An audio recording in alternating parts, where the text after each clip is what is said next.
Hi, you're watching Reddit Confessions, where real stories hit harder than fiction. Don't forget to like, subscribe, and buckle up, because this one will make you question everything. There was a black gym bag on the kitchen counter, not in the hallway where she always dropped her things, not by the laundry, just sitting there, centered, almost like it had been placed with intention. I stood there staring at it for nearly 3 full minutes before I got the nerve to unzip it. Inside, a red cocktail dress I'd never seen, a pair of heels still dirty from the bottom, and an envelope. No name on it. I wish I could say I didn't open the envelope. I wish I could claim the moral high ground. But I did. I opened it with the kind of fingers you only get when you already know something is wrong. The shaky, cold ones that twitch like they're trying to stop you. Inside was a receipt from a boutique hotel 30 miles away. 1 room, 1 night, 2 guests. No names, just the credit card last for 1137. That wasn't her card. That wasn't my card. The air in the kitchen felt heavier than normal, like it was thicker with things unsaid. The fridge hummed. Our dog snored under the table. But the world I was standing in, it had already started to tilt. She came in a few minutes later, phone in hand, earbuds in, humming something upbeat. She stopped cold when she saw me holding the receipt. Her eyes didn't widen. She didn't gasp. She just blinked, like she had rehearsed this moment 1,000 times and still hadn't decided whether to lie or laugh. All she said was, "You weren't supposed to see that yet." Yet, like betrayal had a schedule, like destruction could be timed. I asked her one question. Just one. How long? She exhaled through her nose, like she was annoyed. Like I was the problem now. Everett, don't be dramatic. That's when I knew it was over. Not because she cheated. Not even because she lied. But because she didn't think my pain was worth the courtesy of a real response. The bag. The dress. The silence. It was all a performance. A reveal. And somehow, I had become the last person to know I was living in a play I didn't audition for. And trust me, this was just the opening scene. I didn't sleep that night. Not because of anger, though that came later, but because everything felt off balance. Like I had stepped into someone else's life by accident. I sat at the kitchen table, her untouched gym bag still sitting there between us like some kind of monument. She went upstairs without saying a word. Didn't even ask if I wanted to talk. Didn't cry. Didn't confess. She just left me alone with the evidence and the echo of my own denial. Around 2:40 a.m., I finally got up and opened the refrigerator. I wasn't hungry, but I needed to do something with my hands. There were leftovers in there. Lasagna I made 2 nights ago. She had said it was too salty. Now I realize she probably didn't even taste it. She must have been texting him under the table while I talked about car insurance and coupons. How stupidly normal everything had been while my life was being quietly disassembled. At 6:12 a.m., she came downstairs wearing her favorite sweater, the one I bought her in Vermont for our anniversary 2 years ago. She had the nerve to act like nothing happened. She even asked if I wanted coffee. I just stared at her. "Why did you leave the bag there?" I asked.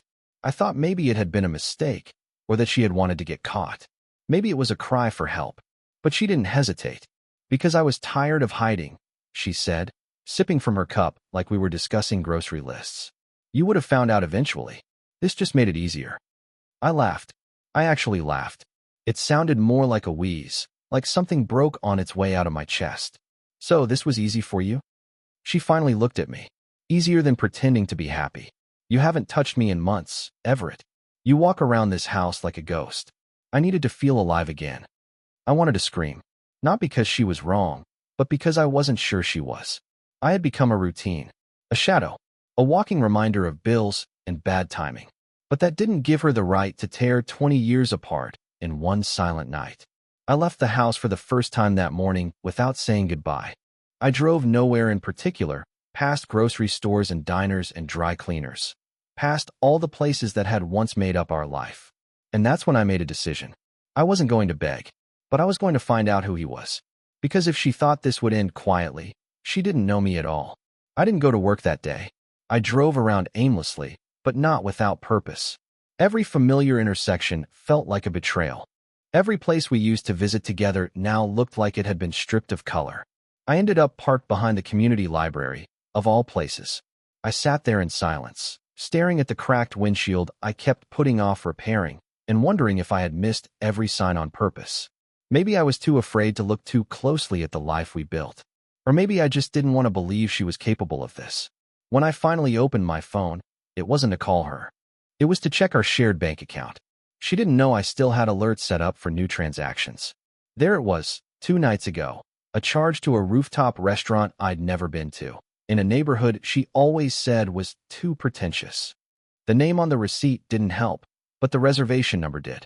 I copied it, opened the restaurant's website, and faked a cancellation request. They sent me the confirmation with the original booking name in the subject line. Grayson Leary. Not a common name. Definitely not someone in our circle of friends.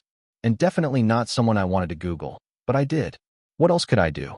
He wasn't just some fling. He was one of the regional directors at the same medical supplier she worked for.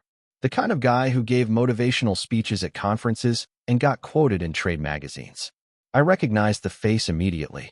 A photo of the two of them had been in her work email signature last year. He had his hand on her shoulder in that picture. At the time, I told her it looked a bit too cozy. She rolled her eyes and said I was being paranoid. I wasn't paranoid. I was being played. I closed my phone and just sat there. For hours. I didn't cry, not yet, but I felt something worse, shame. Shame that I had become the last one to know. That she had smiled in my face while building a second life behind it. When I got home that evening, she wasn't there. Her car was gone again. The same gym bag from the night before was now neatly tucked under the bench by the stairs. The receipt, the dress, the evidence, vanished. She had cleaned up the mess, at least on the surface. But I wasn't ready to confront her. Not yet. I wanted her to think I was still stupid, still blind. Because when someone betrays you that effortlessly, you stop trying to scream and start listening. And I had a plan. If she could keep secrets, so could I. She didn't know I had seen the name. She had no idea I was watching her carefully now, listening to every excuse, every shift in tone. I didn't need to follow her physically. I had something better. Quiet access to our shared cloud account. It was set up years ago for syncing calendars and photos. She must have forgotten it still existed, or maybe she just assumed I was too dense to ever think of it again. I wasn't. Not anymore. Late Thursday night, I sat in the dark with just the dim light of my laptop as company. I logged in and scrolled through the photo folder she used for work. Most of it was boring, slides from conferences, group shots with colleagues, the kind of corporate stuff no one ever pays attention to. But hidden in between was a photo that stopped everything. It was taken in a hotel room mirror. Her face wasn't visible, but I could see her hand holding the phone. On the bed behind her was a man's blazer. I zoomed in, and there it was again, the embroidered initials GL. The timestamp was from a week ago. The same night she told me she was stuck late, training new staff. I stared at the image until my eyes burned. It wasn't just the betrayal. It was the ease of it, the casual nature. Like cheating had become as ordinary to her as brushing her teeth. I didn't sleep. I didn't even lie down. I made coffee at 2 a.m. and sat at the kitchen table like a statue. I kept thinking of all the things I said yes to over the years just to keep her comfortable. All the little parts of myself I gave up, thinking I was building something solid. She came downstairs the next morning like it was any other day. She kissed me on the cheek, told me she might be late, and then paused, just for a moment, like she sensed something had shifted. I forced a smile. Let her believe I was still spinning in the dark. That day, I booked an appointment with a lawyer. Not because I was ready to file. Not yet. But because I needed to hear what it would take. What my rights were. What she couldn't hide. The meeting was sterile, clinical, transactional, and it was exactly what I needed. That night, she left again.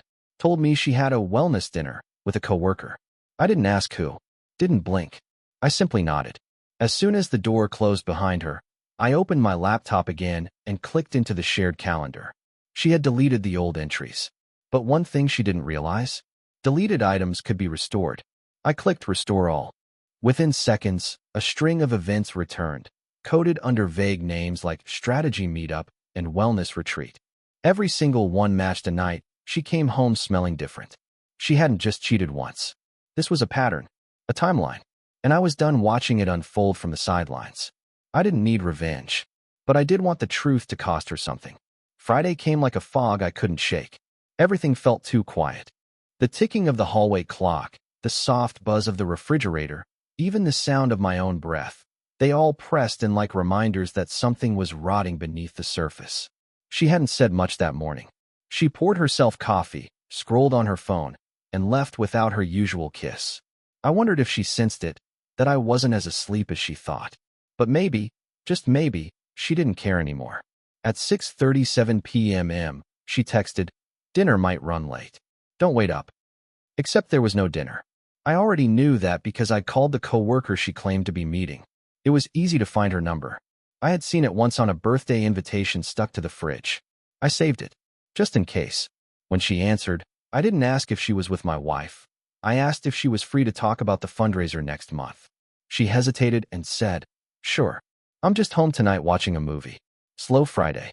That was all I needed. I thanked her and hung up before my voice could betray the shaking in my throat. I didn't cry. I didn't throw things. I just stood in the kitchen holding the phone, looking out the window into our backyard where the porch light flickered like it was struggling to stay alive. So I made a decision. Not the kind you announce. Not yet. Just a quiet one. A private shift. I pulled out the small notebook we kept in the junk drawer. The one she used for grocery lists and I used to jot down house repairs. I turned to a blank page and wrote the date at the top. Then I started listing everything I had discovered. Hotel charges, text timestamps, lies, receipts, screenshots, evidence. But not for a fight. For a goodbye she wouldn't see coming. She came home at 11:08 p.m. I watched from the shadows of the hallway as she placed her heels neatly by the door and opened the fridge like it was any other night. She didn't check to see if I was awake. She didn't even hesitate. I thought about confronting her.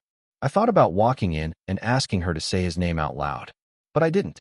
Instead, I did something else. I walked outside. I stood barefoot on the back porch and just let the cold night air hit me. I needed to feel something real. Something unfiltered. No lies. No quiet gaslighting. Just the sting of being awake and alive. I realized then that the person I'd been married to for 20 years had become a stranger. Or maybe she always was, and I had just loved the version of her I created in my head. Either way, that night didn't break me. It sharpened me, because I wasn't just writing things down now. I was preparing something, and when it was done, she'd feel it. Saturday afternoon, while she was out running errands, I walked into her home office with gloves on. I wasn't being dramatic. I just couldn't stomach touching her laptop with bare hands. That thing had become a portal of lies, a digital vault of her double life. She hadn't changed the password in years, and when I opened it, I almost laughed. Her desktop background was still a photo of us from a camping trip 8 years ago. She was smiling so convincingly in it, you'd never know her hands were already starting to drift away. I wasn't looking for texts. She was smarter than that now. I wanted files. Files she probably didn't even realize had synced to her cloud. And sure enough, I found something in the voice memos folder. It was labeled meeting_notes_5, probably meant to look professional.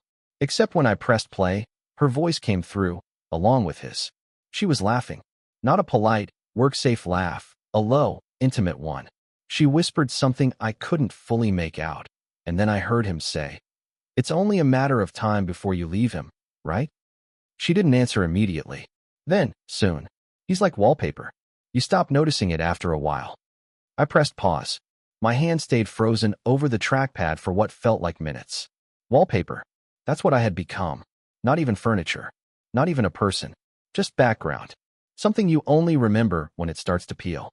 I downloaded the file, encrypted it, and saved it on a flash drive. Then I copied the browser history, screenshots of messages, and credit card transactions I had gathered. I wasn't just preparing to leave. I was building a foundation for why I was walking away. Not for her. Not for the lawyers. For me. That night, she came home with a bag of groceries and a smile that nearly made me vomit. "I got the stuff for tacos," she said, as if her last 24 hours hadn't included whispering sweet nothings to someone who saw me as a bland paint color.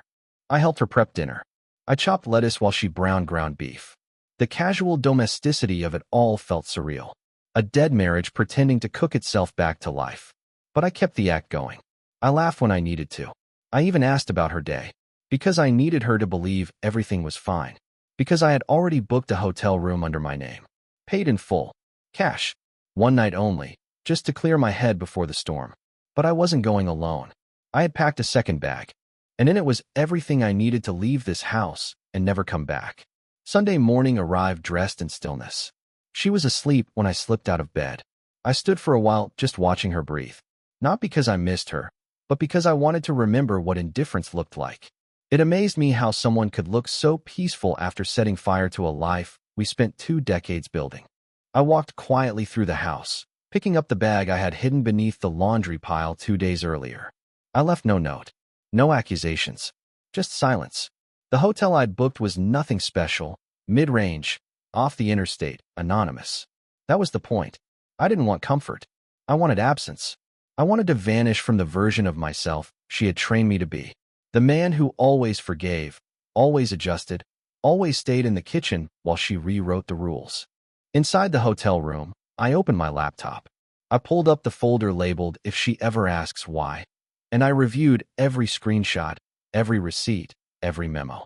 Not out of obsession, but closure. I needed to confirm that the pain wasn't invented, that I hadn't lost my mind, that I hadn't failed her. She had simply outgrown pretending.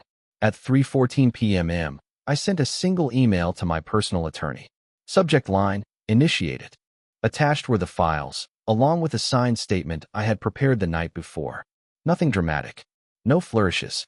Just the truth. That same afternoon, I did something I never thought I would. I blocked her number. Not because I hated her, but because I no longer recognized the voice on the other end of the line. Every word that used to hold meaning now felt like static. The thought of hearing her say my name made my skin crawl. By evening, I was walking down an unfamiliar sidewalk, eating takeout from a styrofoam box, and wondering what life would look like without being someone's husband. It terrified me, but also it felt clean, untouched, like fresh air after years of breathing through a filter I didn't know existed. She didn't call that night. She didn't text. Maybe she thought I was sulking in the garage like I used to. Maybe she assumed I'd cave, like I always had. Or maybe, just maybe, she already knew I was gone. But the real twist wasn't that I left. It was that I didn't tell anyone where I went. Not even my daughter. Because this wasn't just about revenge. This was about erasure. I didn't want to burn the bridge. I wanted to make it like I was never standing on it to begin with. 3 weeks passed before she finally broke. It came as a voicemail, her voice trembling, asking where I was, telling me we needed to talk, that she was ready to be honest. But the thing about honesty is, once it arrives late, it feels like manipulation. I didn't listen to the full message. I didn't need to. I already knew everything I needed to know. I had moved into a short-term rental by then. Nothing fancy. A small place with creaky floors and windows that rattled in the wind. But it was mine. The first night I slept there, I lay on the floor in complete silence. And for the first time in years, I didn't feel like I was bracing for an emotional ambush. I just existed. My daughter eventually reached out. I was honest with her, in a filtered, careful way. I told her the truth without poison. She was quiet for a long time, then said, "I always knew something was wrong. You just look tired all the time, Dad." That sentence broke me more than any of the betrayal ever could. But now, things are different. I've started running again. Slowly, awkwardly. My legs remember freedom, even if my heart still stumbles. I joined a local book club, despite being the only man there, and met people who asked about me, not who I was married to. I even started writing a little. Nothing big, just notes to myself. Pages filled with thoughts I was too scared to say out loud for 20 years. Last week, I finally looked in the mirror and didn't see wallpaper. I saw Everett. Not a husband. Not a ghost. Just a man. Flawed, healing, free. And if you've made it this far, I want to tell you this. You can survive the collapse. You can rebuild. You don't need closure to start walking. Sometimes, disappearing is the beginning of being seen. Thanks for being here on Reddit Confessions. If this story moved you, let us know in the comments. What's one historical event you wish you could have witnessed in person? We love hearing your thoughts and your stories. Don't forget to like, subscribe, and stay tuned for more real confessions from real people. Until next time.